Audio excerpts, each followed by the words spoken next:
welcome to our Brown Bag Talk, and today our topic is the Talk at Tailgate, which is very appropriate right now because we're into tailgate season. But Dr. Chris Bell, Department Chair and Associate Professor of Economics, will introduce our speaker, Leah Matthews.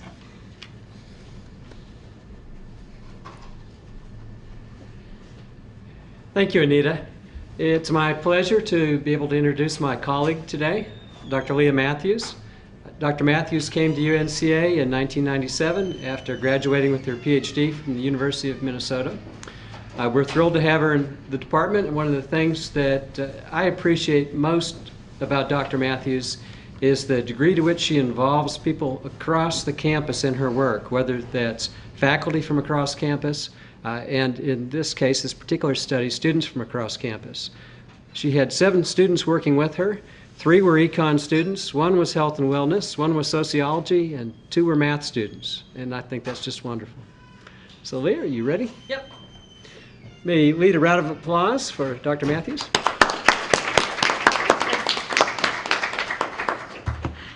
Thank all of you. I thank all of you for being here today. I know we have some really stiff competition. We've got Chief Michelle Hicks across campus. We've got a Beatles concert going on right outside the front door. And I actually hope that this room is soundproofed. So if not, we'll have a little Beatles soundtrack for our presentation today. Before I get started, I wanted to just say another word or two about the students that have been involved in the project.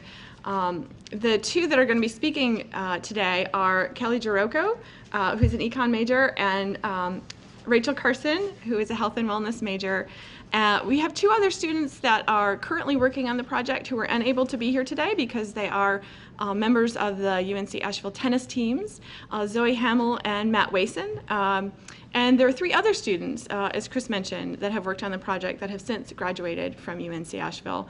And as is typical with a lot of my projects, these students are not just student research assistants, they're really co-collaborators. And what you'll find today is that these 2 women here in the front of the room know more about this project than anyone, including me, because they were the ones that collected probably 98% of the data and did a great deal of the work on the design stage and in the analysis phase. So I am very appreciative of Kelly and Rachel's work on the project. A little bit of history on the project before I turn over the podium to them to give the results. This project was sponsored by the Sarah and Joseph Brayman Professorship of Social Relations here at UNC Asheville, and we would not have been able to complete the project without that support. So thank you for that support. And this project started about 18 months ago, and Kelly and Rachel have been involved in the project this entire time. What we're going to be presenting today is a summary of the overall results from the project. We have quite a bit of data, and come on up. We have quite a bit of data, and an hour is definitely not sufficient to talk with you about all of it, but we will give you an overview of the results that we have. We will invite you, if you would like to receive a copy of the results, to put your name on the sign-up sheet that's on the refreshments table over here, and we'll be happy to email you a copy of that report when it's available. Because this project was geared toward tailgate markets, we prioritize the reports that we delivered to the actual markets so that they could use them in their planning stages for this season. So those reports are at the individual market level, but we haven't yet completed the overall final report. I personally think that's the right set of priorities for this kind of project. So bear with me if you're anxiously awaiting that final report. I think that's all about I have to say. I will turn this over now to Kelly, who will start the presentation. We'll do some tag teaming on that, and we will save some time at the end for any questions that you have about the results. Kelly?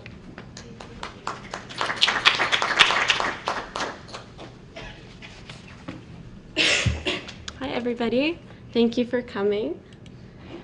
So I'll start off with this quote. In her 1983 study of interactions in the marketplace, Michelle R. Richens notes that the success of a business is ultimately dependent on the quality of its interactions. So while this might not be the best news for introverted business owners, it's very interesting when we look at it in the context of tailgate markets. Tailgate markets are very unique in the way that they encourage meaningful and direct exchanges because many times the vendor at tailgate markets is selling to is the producer, and it's also selling to its end consumer.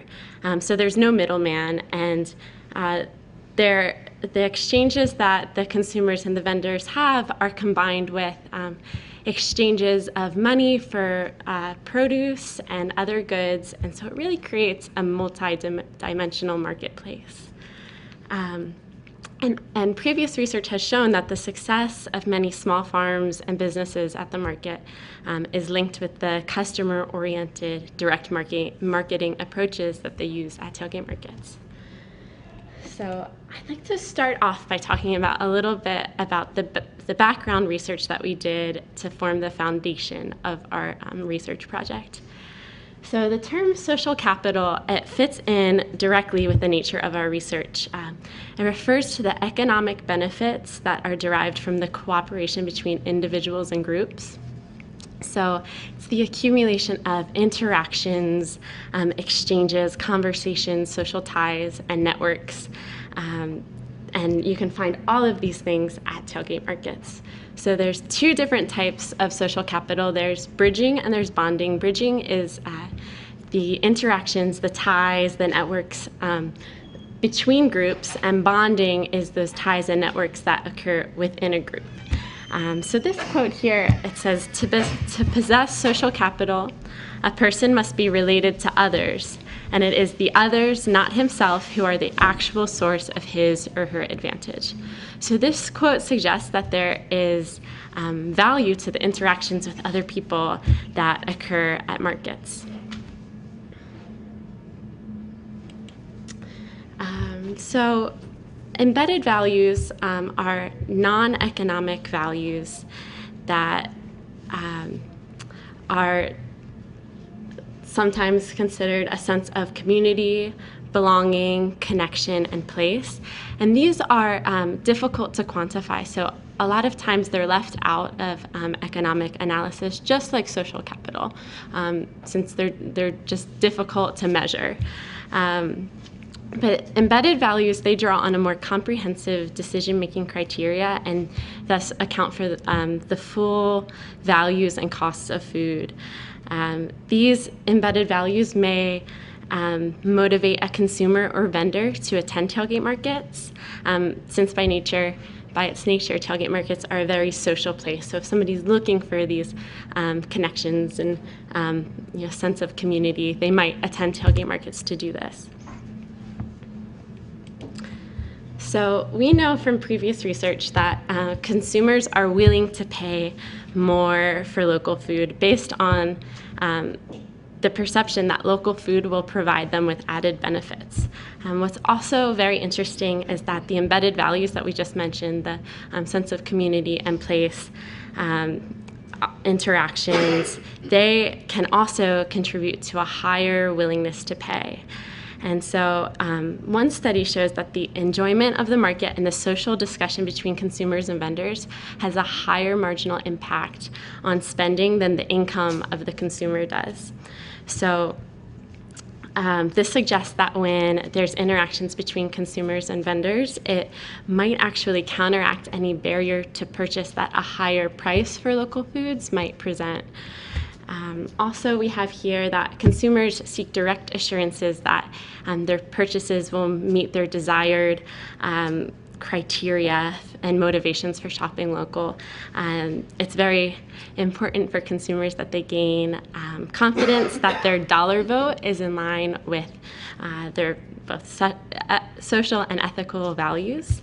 And the last point that we have here is that consumers are greatly influenced by sensory stimulation. And for anybody that's attended a tailgate market, you probably know what this means.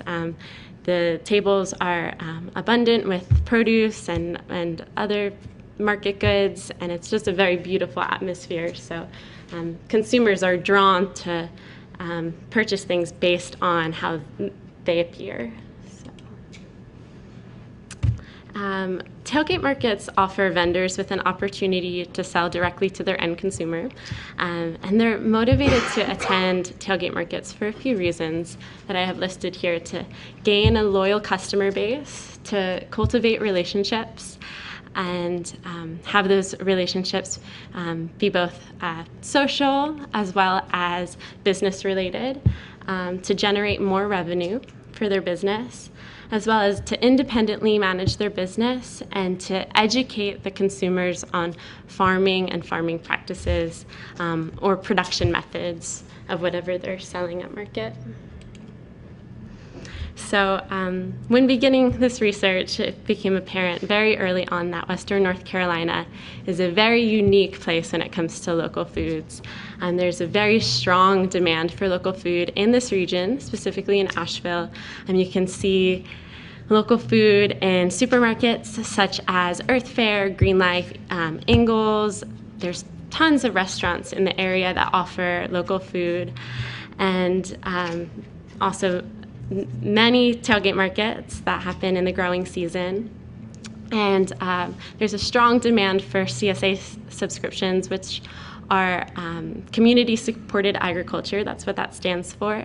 And it's when a consumer offers a lump sum at the beginning of the growing season, and it basically guarantees income for the farmer through thick and thin, and then the consumer will receive weekly a part of the produce or whatever's growing on the farm. So there's also so many committed and dedicated people that support local foods in the area, and some can be considered the consumers at tailgate markets that go through rain or shine. Others, organization ASAP, Appalachian Sustainable Agriculture Project, and they have various projects that raise awareness about local foods, and they also conduct very important research on local food in the region, some of which we've used to help shape our project and act as a foundation for our project. So, we designed our research based on the question, how do interactions at tailgate markets affect purchasing behavior? And as we started the research, we started thinking of more and more questions. However, this was the first guiding question that we had. So through our background research, we found that consumers are willing to pay more for local food, and consumers value local food. But little is known exactly about how the purchasing behavior is affected by the social interactions that happen at tailgate markets. So we wanted to explore this further. We'll also look at why and how the interactions at tailgate markets are valued by both sellers and consumers. So now I'll talk a little bit about our research methods. Here's some pictures from the Asheville City Market that happens every Saturday between April and October. And we used 3 different research methods for this study. We did interviews, we did surveys, and we also did observations.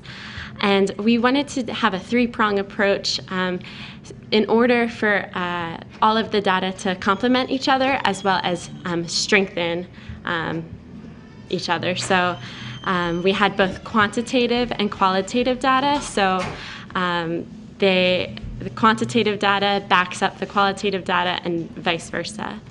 So the surveys and the observations were done at 6 different markets altogether. 4 markets were in Buncombe County. That was the Asheville City Market, the Montford Farmers Market, the North Asheville Tailgate Market, and the West Asheville Tailgate Market. And then we also surveyed and did observations at the Mills Rivers Farmers Market and the Haywood Historic Market. And so we visited these markets between June and September of 2012, and we went to each market at least twice.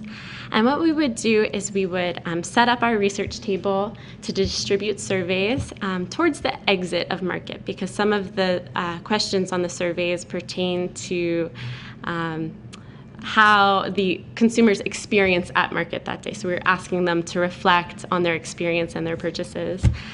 And at the markets, we also recruited for interviewees there as well. So you can see in this picture here, we have an incentive for people to participate in our survey, and it says fill out a 5-minute survey for a chance to win $30 in market goods. And so everybody that completed a survey was entered into a raffle for $30 of market goods from that specific market. So now to talk a little bit about the surveys. Like I said, we distributed them to consumers at tailgate markets. Some of the sample questions were, why do you attend tailgate markets? If you talk with farmers, what is your most common topic of conversation? Also, we had questions, market-specific questions, asking how far they traveled to market or how long they'd been attending that market, which is beneficial information that we provided to these specific markets so that they could learn more about their consumers. There were 22 questions on the surveys. We had a total of 349 respondents. And we did this over 6 markets.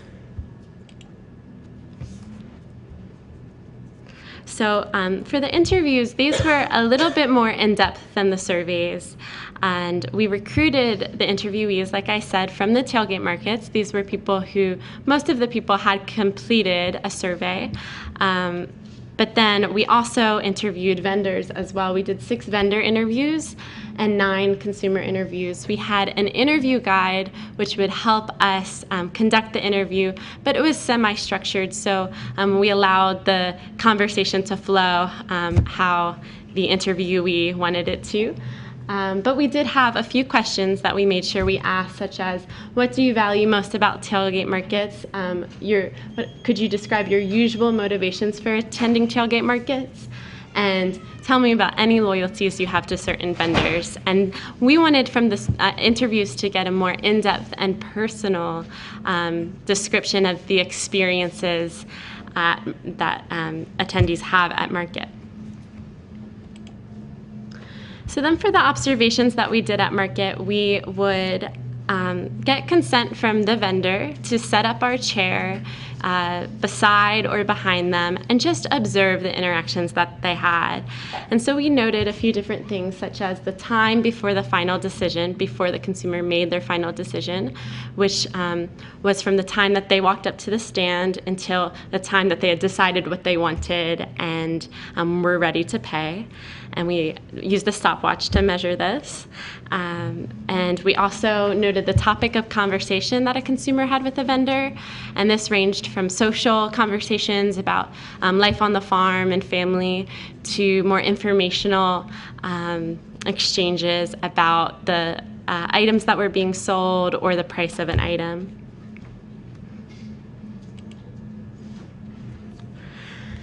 So for our data analysis, for the surveys and observations, we calculated descriptive statistics, which Rachel will go over in just a minute.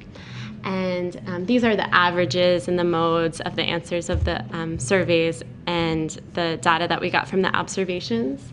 And we also looked for correlations between the data. And then for the interviews, we transcribed every interview word for word, and we did a thematic analysis, which means that we looked for the most common themes discussed by both farmers, vendors, and consumers.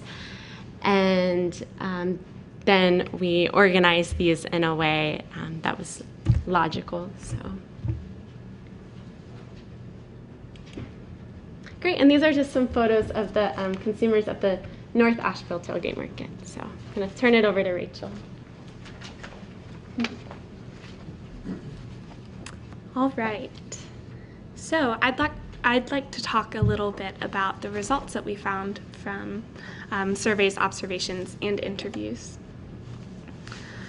First of all, what you see on the screen is a little bit of what we learned from the descriptive statistics from our aggregate data of the surveys.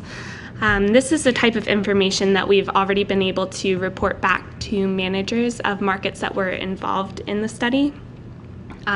There was a little bit of variation from market to market, but most of what you see on the screen actually does represent the individual markets, except for mostly household income and amount of money spent at the market. Those were pretty widely varied. I'll give you a minute to read if you're still doing that. All right. But before we can understand the value of tailgate market interactions and how they might influence purchasing behavior, we first have to understand what influences consumers and vendors to actually attend the markets. And recognizing these motivations will give us insight into the values that prompt or even act as a foundation for some of the interactions that we've observed and that we've talked about. So on the screen, you'll see one of our survey questions. Why do you attend tailgate markets? We did a few survey questions similar to this, where we used a Likert scale, and consumers would rank how much they agreed or disagreed with the statement.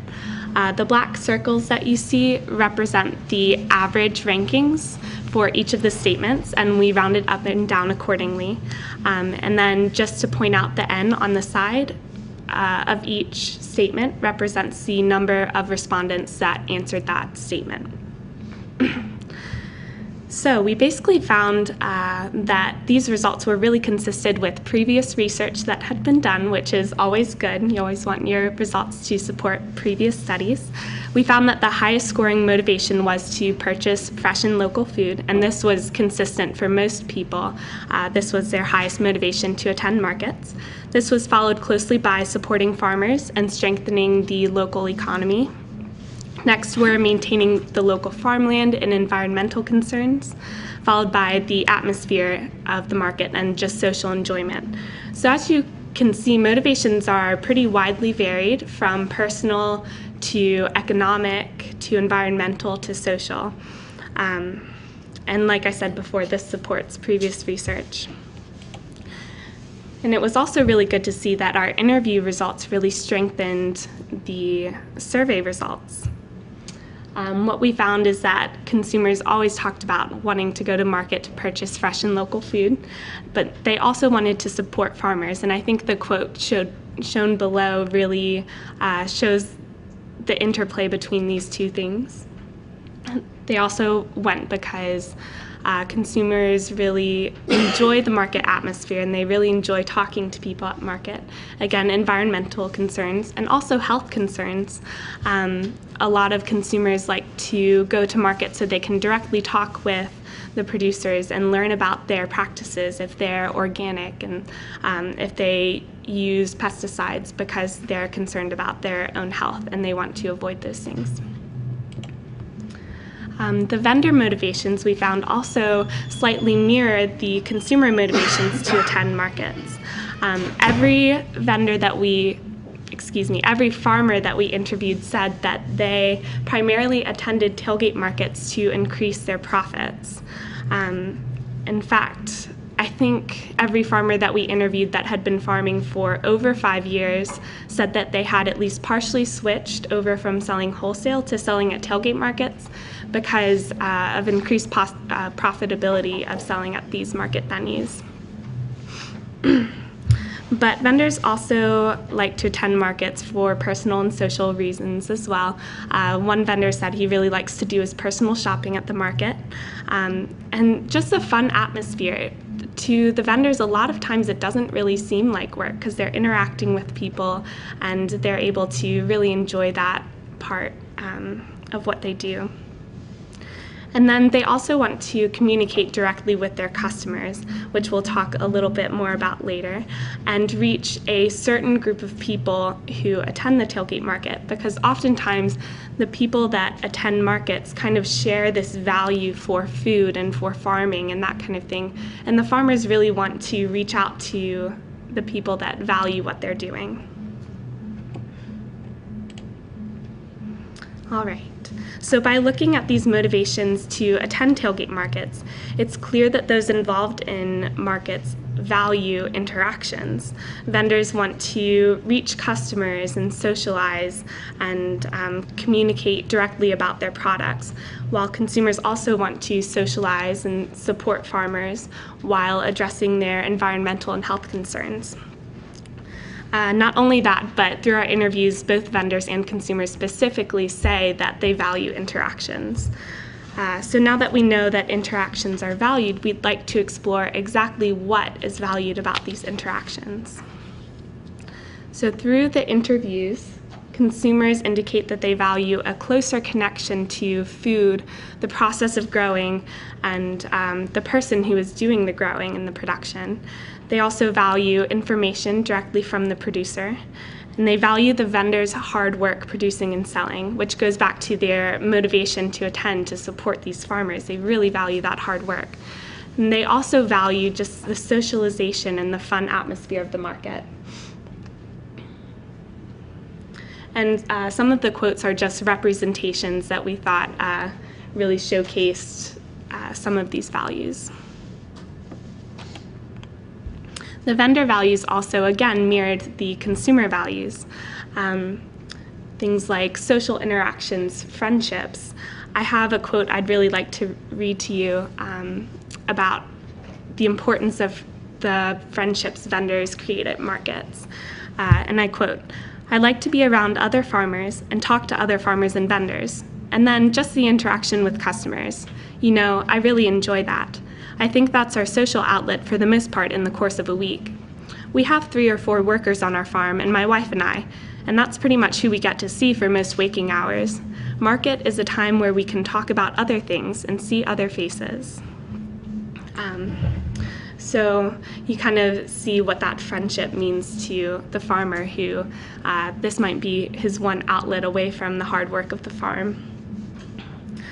Vendors also really value the connections and networks they make at tailgate markets. Specifically for new farmers, this can be really important for farmers who are just getting started with their business. We spoke with a few who said that that was kind of their biggest education, was attending these markets and talking to experienced growers, maybe even borrowing implements if they were in need. And that was really important to them, having that support from people who had been doing this for a longer amount of time.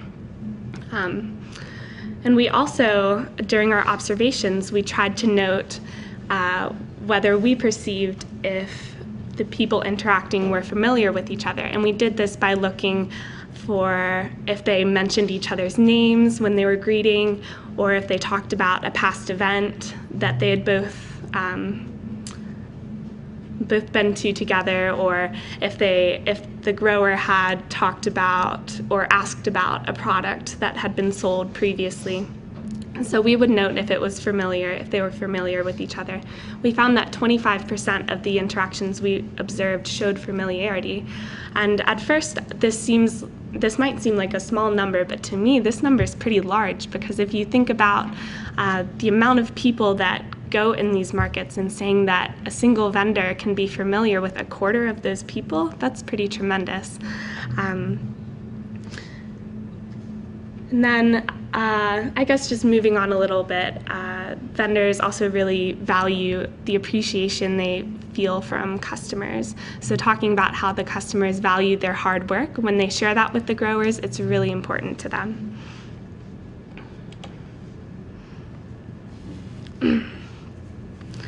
All right, so we also, during our surveys, we asked questions like this one, and we found that the purchasing behavior of consumers really matches the motivations and values that we've talked about before. So for example, consumers are primarily motivated to purchase fresh and local food, so clearly quality, appearance, and variety of produce would be important to them. So you can see that those are some of the highest ranking things. Consumers are also motivated by social enjoyment, and we've talked about how they value socialization, transparency, information, connections, so vendor friendliness is also important, makes sense. And then through repeated interactions, we've learned through our interviews that consumers develop loyalties with vendors who they have a pleasant exchange at their stand and they've received a good quality product, and they'll be more likely to return to that person.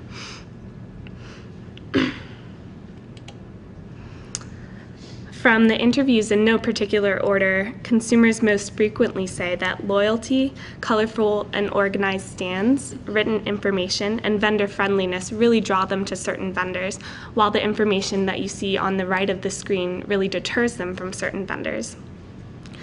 And most of the time, their purchasing behavior really reflects their motivations and values, like we talked about in the previous slide. For example, with the pesticide use as being something that deters these consumers, if they value their health, value their environment, if they're motivated to come to the market because of environmental concerns, then this would be something that would deter them. But I also wanted to focus more on the friendliness of vendors because it's in both columns and it clearly affects the consumer's purchasing behavior. But this is a value, like with many values, as Kelly mentioned before, that can't really be measured. And in these quotes, they kind of try to explain it. It's just this feeling they get. They feel more inclined to buy from someone who's friendly and who they have this meaningful exchange with.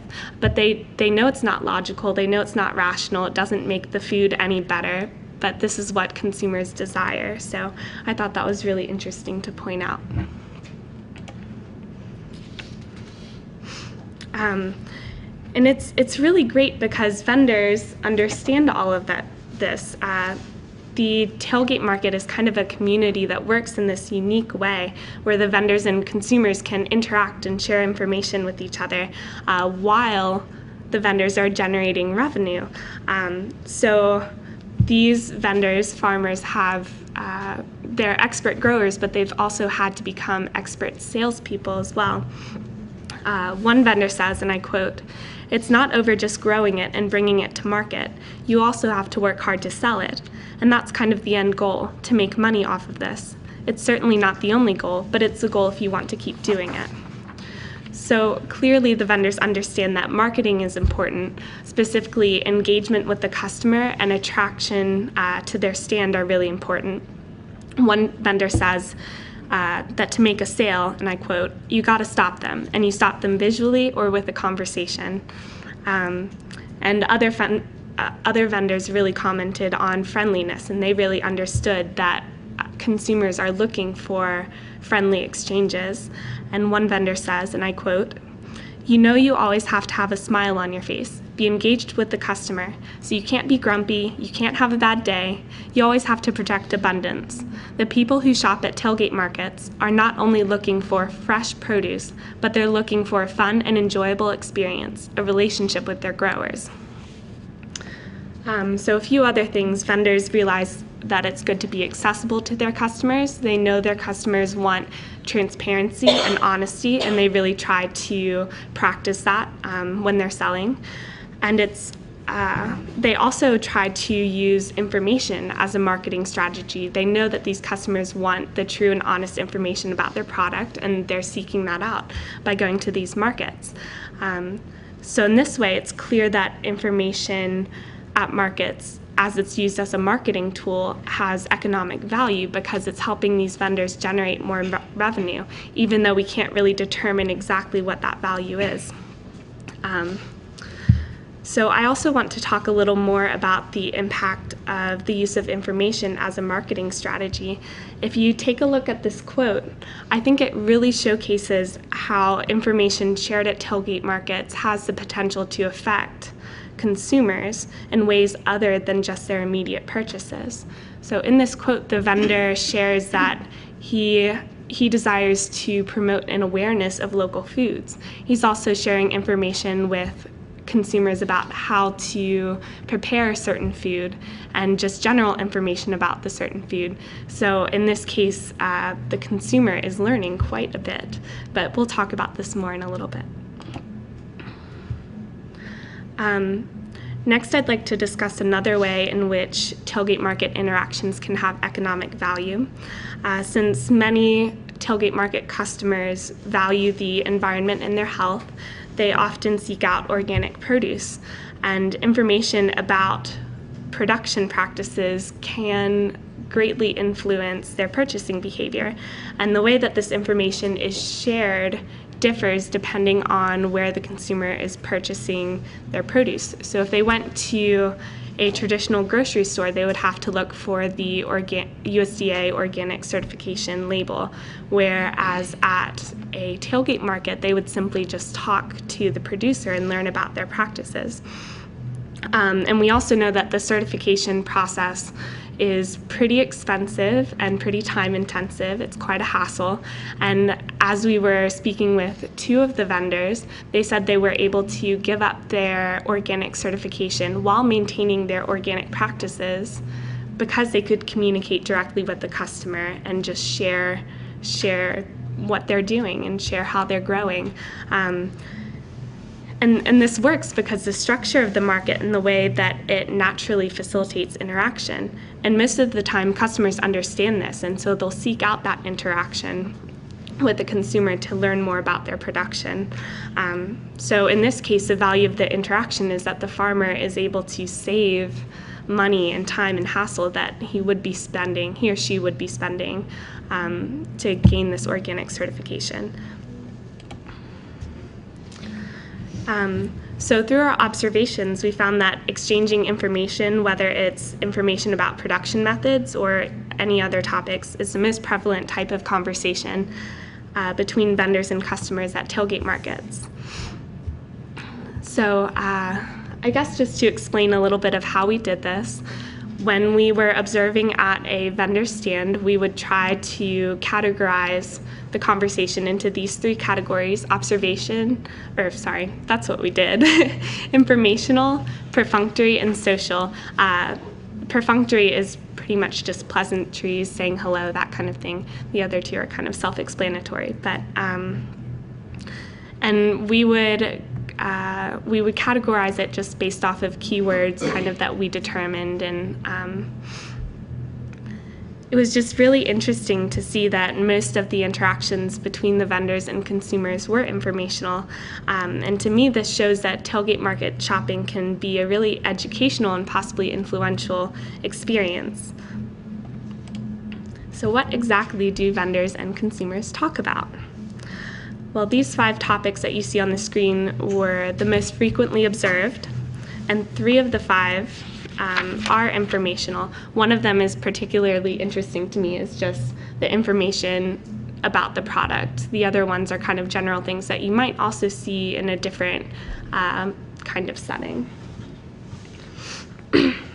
We also found that when consumers talk about production methods and general product information with a producer, the conversation is more likely to have an impact on their purchase than if they were to talk about any other topic.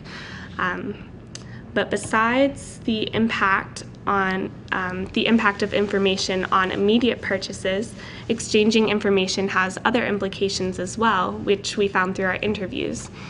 Basically what I've talked about before, how the consumers are really gaining a wealth of knowledge through their experience at the market, but also that the vendors are seeking out more information about their products so that they can better inform their customers. So everybody's learning. Isn't that wonderful? All right. But this information may also have the potential to facilitate change. This is one of the survey questions that I found most interesting, and it pretty much blew me away. Specifically, okay, so first of all, we found that almost 17% of people didn't have any change in their shopping habits since they started attending tailgate markets. But next, we see that almost 80% of consumers who answered our survey said that their shopping habits have changed towards more local products since they started attending markets. And as a health and wellness promotion major, I'm particularly interested in the next couple of questions because it's really crazy to see that these consumers are saying they're purchasing more fruits and vegetables. They're trying new foods, they discovered a new food at the market that they really enjoy, or they're purchasing more organic foods just because of this experience and possibly the sharing of information. And our interviews also supported this survey information.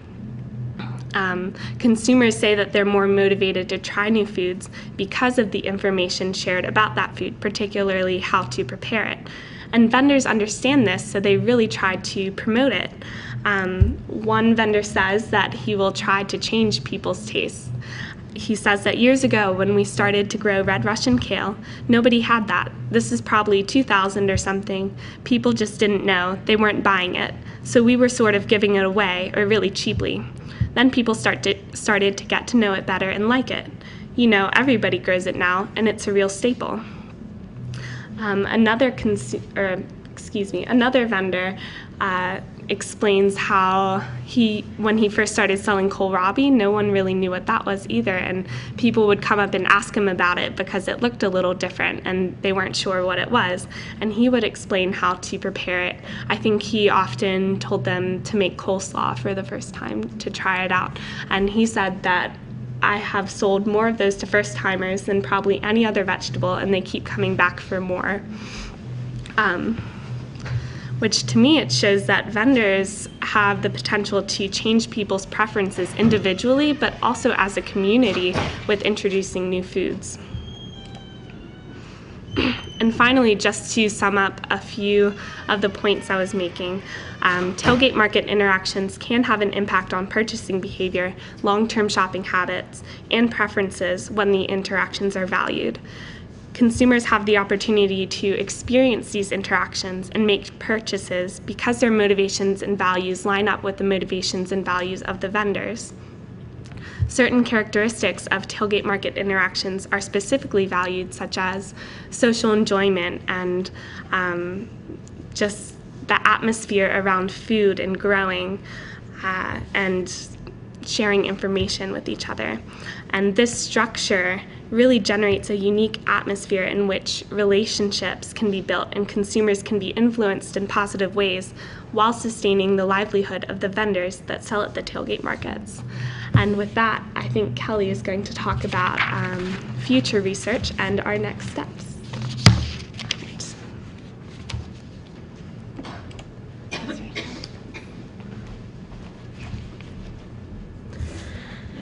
Okay, so moving forward, we want to look at our data through a few different lenses. The first is that we want to explore how markets build social capital. We know that social capital has economic benefits, but we really want to examine what factors about tailgate markets contribute to social capital, and this might be useful in building social capital in other tailgate markets or in other economic markets in general. And also, we've mentioned that social capital is actually very difficult to measure. So if we could begin by identifying these factors, it might contribute to the body of research that's out there and help further the research on the topic. We also, as Rachel has described, we have gotten so many great perspectives on both on the consumer side and on the vendor side about marketing at tailgate markets, and consumers have talked about what they are most drawn to when it comes to purchasing from a certain vendor. So we were discussing possibly creating a manuscript of marketing tips for farmers, so how they can better market their businesses at tailgate markets, and we would use both vendors and consumers' perspectives to create this document. So one other thing, like Rachel had mentioned, one of our survey questions implies that there are some health implications for attending tailgate markets. Over half of the respondents said that they purchase more fruits and vegetables since attending tailgate markets. So maybe if in future research, if we could explore that further to see what the long-term health implications are for attending tailgate markets, I think that would be very useful. And lastly, I just wanted to note some of the limitations that we had with this study. The first is that there was a self-selection bias. So we were at the tailgate markets, and people chose to take the surveys. So those that chose to do the surveys and the interviews might be more enthusiastic about local foods than the average consumer. Also, like I had said before, we're in a very unique region when it comes to local food. Western North Carolina has a very strong demand. So if you were to replicate this study in another geographical region, it might be a little bit different. So, well, that's it. This is our research team. Some of the members couldn't be here today. And then I just wanted to thank you all for coming and ask if anybody had any questions or comments. So.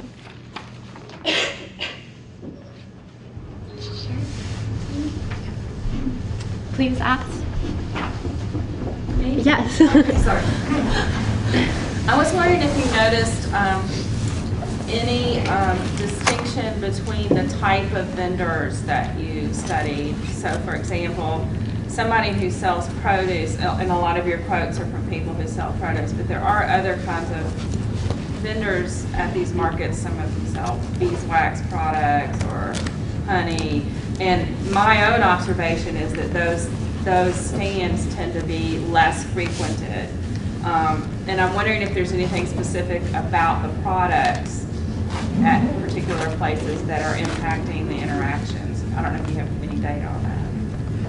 Well, the first thing that I would say is that I think that the reason that maybe they're less frequented, and we found that in our observations, is because a lot of times other vendors that sell prepared items, canned goods, jellies, things like that, it's a higher price. And so I think a lot of consumers will go to farmers if they have less money to spend. And we've seen that in the interview results. A lot of people will say, I go to tailgate markets to buy produce because that's what's within my budget. And then, do you have anything else to say? Yes, I was just going to mention about the motivations like we had talked before. Most consumers are motivated to attend markets to purchase fresh and local food. So I think maybe that might be a reason why those added value products or other products might not be purchased as frequently. But I'm not sure. Does that answer your question? Okay. In the back. All the way back. Okay. Two small questions. One is a question. Do you have any data on the price difference between produce at the tailgate markets versus the grocery store? Like, is there a really wide disparity or not really? We don't have data on that, but I think there have been previous studies that have looked into that, but I'm not sure of any off the top of my head. And the other thing is, do you have like a mailing list? I was actually kind of I'm a vendor of art, so that's why I came here. And the tips for selling, is there a mailing list for that? That sounds really interesting to me. So there's a sign-up sheet over on the refreshment table, and I would encourage you to put your name and email address on there, and maybe just note that you're a vendor. And when we get that ready, we'd be happy to share it with you. Mm-hmm. Yep. And I guess speaking to the question of prices, I think the price difference between local food purchased in a grocery store or at tailgate market might vary depending on the time of year. Right? The seasonality factor is pretty important. I think when goods are in season, tailgate markets often offer prices that are cheaper than produce at groceries. But of course that would change if it's not in season. Ellen? I just heard an interview with ASAP, the development director, this past week on the radio. And he said that over the past 10 years, I think in Western North Carolina, and you probably already know this, that the tailgate markets have more than tripled. There were about 30 markets in the year 2000, now there are more than 90 in the region. And so I'm curious, you said that you've already prepared some reports for the markets, and I'm curious what their interest is and what they're wanting to learn from this and improve and change. One of the things I love about the tailgate markets is it just feels like natural interaction to me, not high marketing. That's what I like. So I was curious what they are hoping to learn from your research, given that the markets are so popular, and what they're hoping to change or improve or keep the same.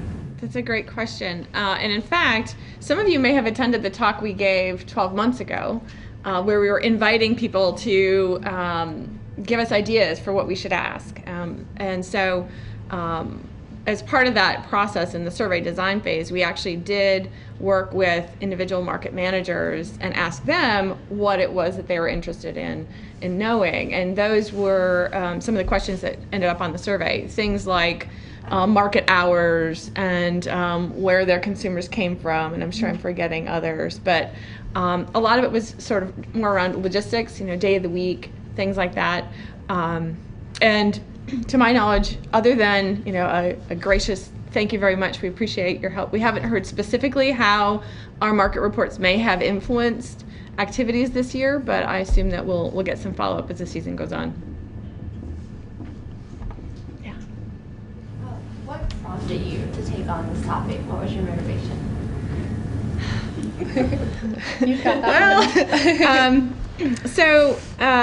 Lots of things actually. I am interested in the intangible. Most of my research in economics deals with putting prices on things you can't buy in a market. And so over the years, increasingly, I've been curious about how those values are influenced by various interactions. And so this project gave me a chance to actually look at one specific piece of that. That was my sort of initial motivation. When I hired Kelly and Rachel, that was sort of all I had. And so the three of us then together sort of evolved the project in the way that it has come out now. I don't think I imagined doing observations of interactions at markets or anything like that. It was, I have to say, a collaborative evolution of ideas after sort of starting with that idea. Amy? I have two little questions and one bigger one. The two little questions are about data slides. One, there was a line that was primarily consumes food purchased at market. Does that mean that the customer or the consumer is, they themselves are eating that food rather than buying it for, I don't know, events? Or does that mean they mostly eat food that they purchased at the market rather than food purchased other places? Do you know what I mean? Was that on that first slide? Mm-hmm. Yeah. Yeah. Oh, at supermarkets. Right. But yeah, so one of the things we asked in the survey was, where does most of the food that you consume come from? Does it come from your garden? Does it come from a tailgate market? Does it come from a supermarket? And wasn't there a survey question that had... One of the Likert scale questions? Yeah. I don't think it really Okay, then I just misunderstood, so that's why I just misread. And then on the one for why you had like 300 for most of your Likert scale questions, except for the one about quality, and there was like 150. Was that just an artifact of where the question was on the questionnaire or something? No, we actually didn't have quality in there when we had first drafted the survey, and after people had written in quality in other multiple times, we decided to add it, so not everyone got that choice. Okay, Yeah. But it's very important to everyone. Almost did all of them. That way. Yeah. It's a great example of how, even though we had many drafts of the survey and we had lots and lots of people looking at it, it was a clear oversight, and it should have been included in that set of options. Great, sorry for pointing that out. Yeah, no, that's great. The third one is really more sort of a question observation. I was, like Rachel, really interested in the results on the perceived health effects of your customers, of shopping at the markets. And then also all of this, the importance of education of the consumers or customers, as well as education of the vendors to some degree, sort of some back and forth on that. And I wonder if there's an opportunity there. It sounds like a lot of the education had to do with here's a new food or education about growing methods, but I wonder if there might be an opportunity to increase education about health in that avenue. You have to be really careful with this, I would think, because you don't want to tell vendors what to do or how to do, but I wonder if there's an opportunity there that might be fruitful to tease out or think about. I don't know if that's something y'all have considered. It's like, gosh, wow. If education is something that people are going to the market for, could they come away with a little bit more information about why this vegetable is particularly good for you, for example. Not just that it's yummy and how to cook it, and that it was raised with beautiful intent. You know what I mean? I did have one vendor who specifically went out of his way to talk to his customers about the nutritional value of his products. He was selling microgreens, and he made sure that they knew it was microgreens and not sprouts because there was an added nutritional value, and he would put nutrition labels on his products. But I think for most vendors, they have so much on their plate, and I don't know if like they're educating about their product as a marketing strategy, but I just wonder about if that extra step would be a lot for them or too much. And then it sort of makes you think, and I totally get that, and I will stop, but it sort of makes you think that maybe there's an opportunity at markets that isn't necessarily brokered through vendors, right, for that kind of education. So maybe health and wellness students at UNCA could be at the market offering that information. Yeah. Yeah, I mean, this totally reminds me of some of the ideas we talked about in the Food for Thought cluster in terms of getting students at market with an informational table that has recipes or just general nutritional information about the products that are in season. And I think that would be a great follow-up to this. That's beautiful work. Thanks. Bruce. I found this to be really fascinating, so thanks to everyone. I guess in listening and watching, what is striking me is that consumers want products and they want relationships, and that producers want to sell their products and create relationships. So I guess I'm wondering if this is something that, I guess what I heard you say, Leo, that part of it at least, you had that relationship dimension on, but I was wondering if you had the sense of relationships on both sides of the buyer-seller relationship or not. Is there a literature that kind of connects this idea? Did you want to speak to that a little bit? Do you mind rephrasing your question?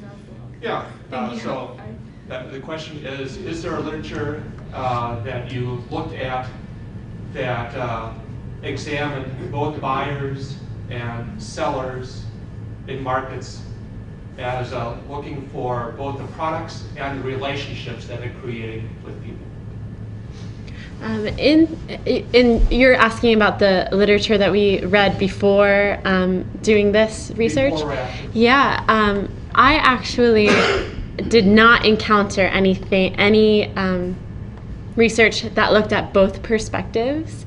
And that's what made me very excited to do this research, because I felt like it was very strong because we had both the vendors and the consumer perspectives.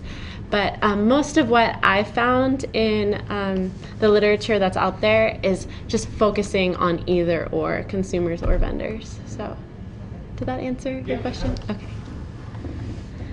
Yeah, Laura Lee. I was just going to add a little bit to Amy's having educational components, and you addressed that perhaps having a table. And I would just add that not just having a table of health and wellness UNCA students, but there could also be an element of go to people's booth and just, like, rather than sitting at a table as UNCA students, that we're really here to develop UNCA students able to naturally speak to people. So one of the things with vending is if you're a vendor and someone comes up to your table and you start going, oh my gosh, this just looks so great. And then pretty soon you attract, there's a glom that occurs. And when you get a glom, you get more business. So it's a real interesting dynamics and in the spirit of play, which is what you're addressing in social capital. So I think if you assigned, maybe you had a table, but you also created this platform for students to actually really be going out. Yeah, I like it. Sounds like a great idea. Were there other questions? Yeah, Gretchen. In talking to vendors or consumers about the price, I noticed that one, it was kind of middle of the scale of people thinking they're getting a good deal. Did anyone speak to the fact that they really think it's not overpriced, but on the high end, but they're going to do it anyway? And did vendors talk about how they set pricing at all in your interview questions? Yes, so you're asking if consumers express that they found the prices to be too high, but they're going to do it anyways? Perceived to be too high. Yeah. I would say that most, correct me if I'm wrong, but I would say that most consumers recognize that these might be higher prices than they would be paying in the supermarket, but every consumer that we had interviewed expressed that it was worth it. So that... Was there consistency at a higher price in each vendor's stand? Like carrots were all $2 a pound, not, $1.75 at this stand. And like, was there uniformity in pricing? Usually, and consumers would express that if they found that one vendor had significantly higher prices than the other vendors at market, if there wasn't that sort of consistency, then that really actually was a deterrent for them. And so they're willing to pay higher prices than they might find in the supermarket. However, they're not going to pay higher prices than they can find at the market, if that makes sense. And I do think a lot of the times prices are semi-established at specific markets. Do you find that? Excuse me? Like are they getting together on Wednesday before they go to market on Saturday? Somebody actually mentioned that that's illegal, that you can't do that. There's like a consensus, but you can't fix prices or anything like that. There's not one person that stands there and sets a price, but I think they all look around. I mean, prices are usually pretty clearly advertised, and so... Yeah, that would be an interesting study. And to my knowledge, there isn't any price fixing going on at local tailgate markets, but it would be interesting to, in follow-up work, to sort of ask about pricing. My guess is that there is some sort of informal process that's used to sort of comparison price, like any other vendor would do, whether they're a retailer or whatnot. I mean, everybody does this, right? You're aware of what price. Yeah. The benefit of being at a market, though, is you can see right there in the booth next to you or across the way exactly what the price is. So you don't actually have to put too much effort into searching out what your competitor's price is. Yeah. All right. I was wondering if you did any demographic analysis to see if the people who shop at markets are similar to the residents who live around markets, or if they're all coming from pockets of places. We didn't. No. Well, we did collect zip code data, and so that's something we could do. But it was sort of lower down on the priority list, so we haven't got to that yet. But yeah, for all of our survey respondents, we do have zip code data. All right, well, time is up. I want to thank all of you for coming and for your attention. Again, I would encourage you, if you're interested in getting a copy of the results when they are put together, to sign up on the sign-up sheet. We'll be happy to email you the document. I also put some of my cards there if you want to follow up with questions afterwards. Thanks again.